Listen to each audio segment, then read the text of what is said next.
Assalomu alaykum hammaga. Yaxshimisizlar azizlar? Bugun men sizlarga qismaloqdan noodatiy taom tayyorlab berishni ko'rsatib bermoqchiman. Bunga menda ozroq qaymog'im qotib qolgan edi. Shu qaymog'imni eritib oldim, ichiga qo'shib oldim. Qo'shmasanglar ham bo'ladi. Bunga men qismaloqim ko'p emas, ozgina, shuning uchun 1 piyola qaynagan suv va 1 piyola oddiygina sovuq suv qo'shdim. Iliq bo'ldi. Tabga ko'ra tuz. Обычный xamirga qo'shiladigan narsalar.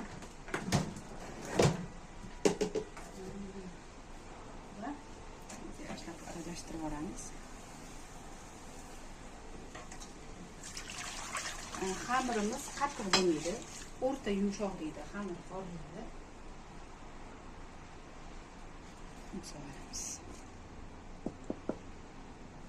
Birdaniga un ko'p solmaydi, ozginadan solib, nima deydi, yumshoqqina qilib xamir qoldiramiz. Mana xamirim shunaqa yumshoqqina, qo'lga yopishmaydigan, lekin yumshoqqina xamir bo'ladi. Endi buni tindirib, paketga o'rab olib qo'yamiz, nachinkasini qilishni boshlaymiz. Zirvagiga mana shunaqa piyoz, ismaloq yuvib tayyorlab qo'ydim va bir bog' ukrop, bir bog' kashnichi qilib qo'shib olinglar, ta'mi va shu boshqacha bomba bo'ladi. Endi hozir piyozlarimizni to'g'rab olamiz. Qancha piyoz ko'p bo'lsa, shuncha yaxshi.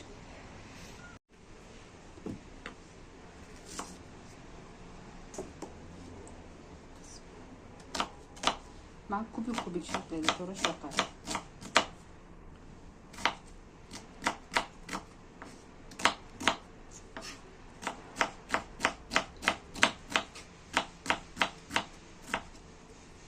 Shunday qilib hammasini to'g'rab olamiz. Masalliqlarimiz to'g'rab bo'lganimizdan keyin bismillah. 100 gramcha yog' quyamiz. Va mana bu tavamizda yaxshilab qovurib olamiz. Sababi nimada? Piyozni o'ldirib olish kerak.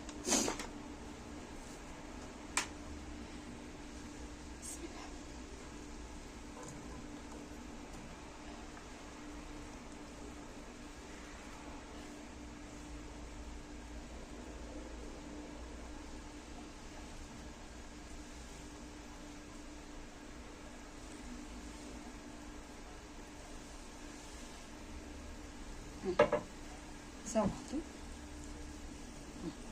Endi bu yaxshilab qovuriladi. Mana shunaqa qo'yib turamiz.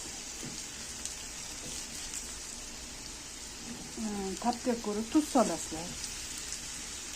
Agar ko'k piyozinglar bo'lsa ham, undan ham foyda qo'shib olsanglar, u ham zo'r bo'ladi ko'k piyozlar. Bunaqa ham qilib ko'rganman. Pishloqligi ham qilib ko'rganman. Endi o'zingizlar tabiiylarga qarab, tuzini ham tabiiylarga qarab solasizlar. Bismillah. Men 2 choy qoshiq soldim. Ichiga men hech narsa qo'shmayman, tabiiy o'zi. Chunki ismaloqning o'zi qanaqa zo'r vitamin va shirin-ku. Shuning uchun hech narsa qo'shmay o'zini piyozni shunaqa qilib yaxshilab o'ldirib qovurib olamiz. Yog' ko'p qo'shmanglar, chunki yog' ko'p qo'shsanglar bunaqa jig'irlaninglar qaynatadi.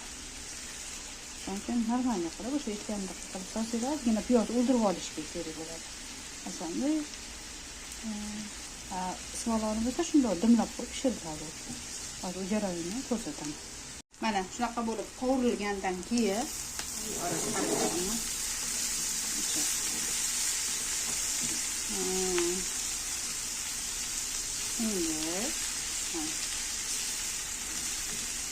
ismaloqimizni solish boshlaymiz.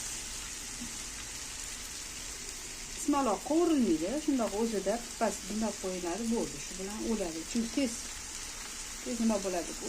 Bosiladigan. Ko'k piyoz bilan kashnichi bo'lsa, oxirida solinadi.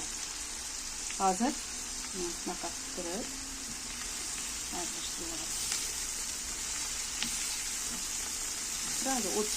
Biraz pasayib ko'rganingiz.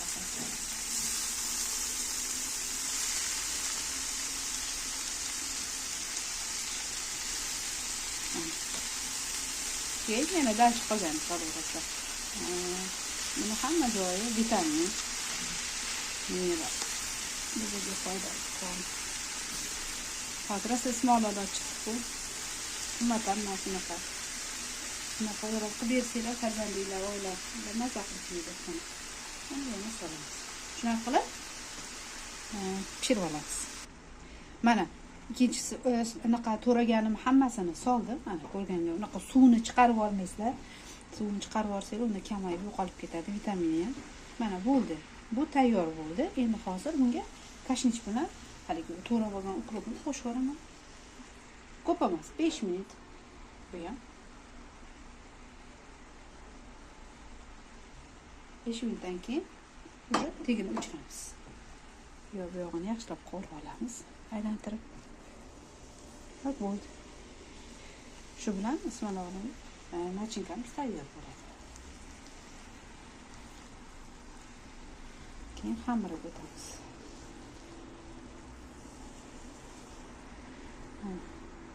Buni intagini o'chiramiz tayyor.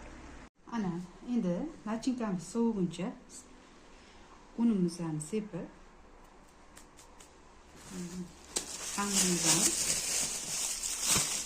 bo'lichalarga bo'lib olamiz. Va tomoqchalar qolamiz.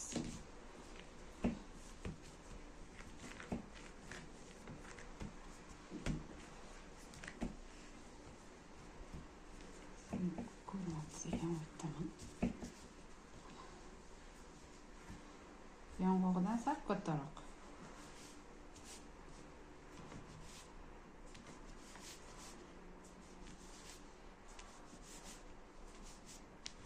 Kesib olgandan keyin mana bunday qilib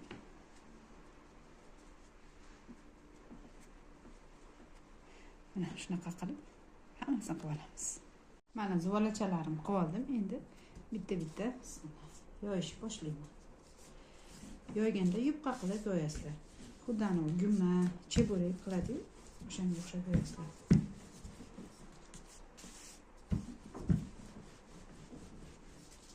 Shunaqa qilib xamirlarni hammasini shunaqa qilib unlab yupqa qilib yoyib chiqamiz.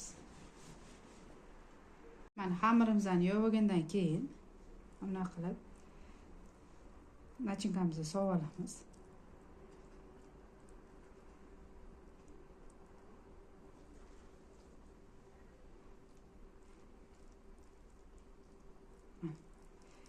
Chetlariga qilmaysa, chunki chetlari o'raladi. Ustiga ikkinchi xamirimizni qo'yib olamiz. Mana bunday qilib chetlarini yaxshilab bosib olamiz. Bosib olgandan keyin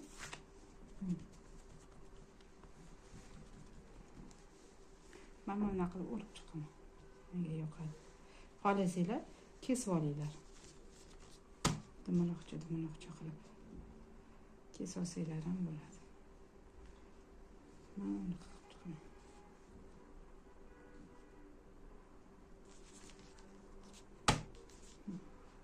Hamma joyini qilgandan keyin yog'da qovurganda yoki da xohlasanglar quruq duxovkada o'zida hech narsa surmasdan ustiga o'zini qilib pishirib olsanglar ham bo'ladi. Lekin men bu safar yog'da qovurib, xuddi gummaga o'xshab, chebirakga o'xshab pishirib olmoqchiman.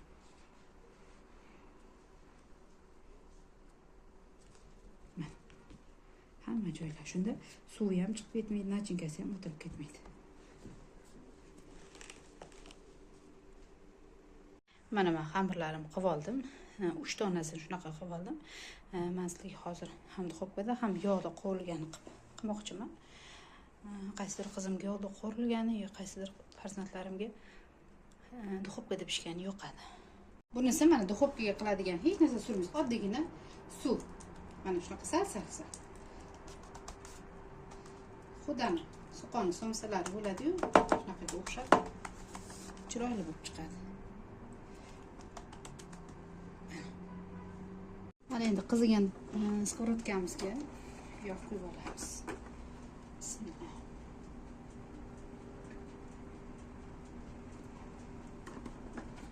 Qo'yish shart emas, o'rtacha. Tegini unaqa baland pishirmaymiz, o'rtacha qilamiz tegini.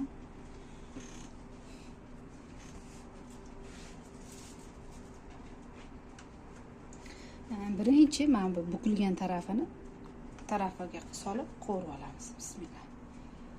Sababi bu yoq sari pishib anaqa otilib ketmasligi uchun, ochilib ketmasligi uchun. Mana shunday qilib yaxshilab qo'rib olamiz.